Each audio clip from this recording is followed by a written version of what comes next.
ماں باپ کو یہ نہیں چاہیے کہ وہ ایموشنلی بلیک میل کریں بچوں کو یہ ضرور سمجھایا جا رہا ہے کہ تم سب اپنے ماں باپ کی ملکیت ہو اور تم ان کے ساتھ اسی طرح بیہیو کرو،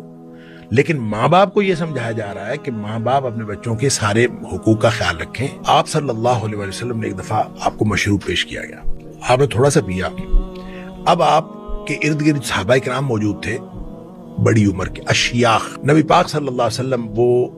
بچا ہوا مشروب ان بزرگ صحابہ کو دینا چاہتے تھے، لیکن وہ لیفٹ سائڈ پہ بیٹھے ہوئے تھے، رائٹ سائڈ پہ ایک بچہ بیٹھا ہوا تھا۔ اب نبی پاک صلی اللہ علیہ وسلم کا یہ جو قانون ہے کہ آپ ہمیشہ ہر بات دائیں سے شروع کرتے تھے، یہ اصول تو نبی کریم صلی اللہ علیہ وسلم خود مقنن ہے، آپ یہ اصول کو چینج کر سکتے تھے، لیکن نہیں، نبی پاک صلی اللہ علیہ وسلم نے یہ نہیں کیا۔ آپ نے اس بچے سے پوچھا، آپ اندازہ کریں اس بچے کا کیا حق ہے، کیا کانفیڈنس دے رہا ہے اسلام۔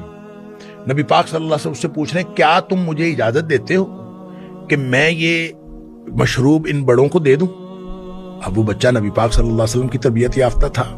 وہ آگے سے کہتا ہے کہ آپ سے مشروب مل رہا ہو تو میں کسی اور کو دے دوں۔ اس نے انکار کر دیا کہ میں نہیں دینا۔ نبی اکرم صلی اللہ علیہ وسلم نے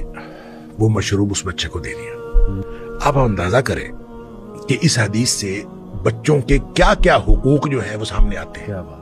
کہ آپ جب بچوں کے حقوق کا خیال رکھیں گے اور جو شریعت نے لمٹس لگائی ہیں ان لمٹس کو کراس نہ کریں۔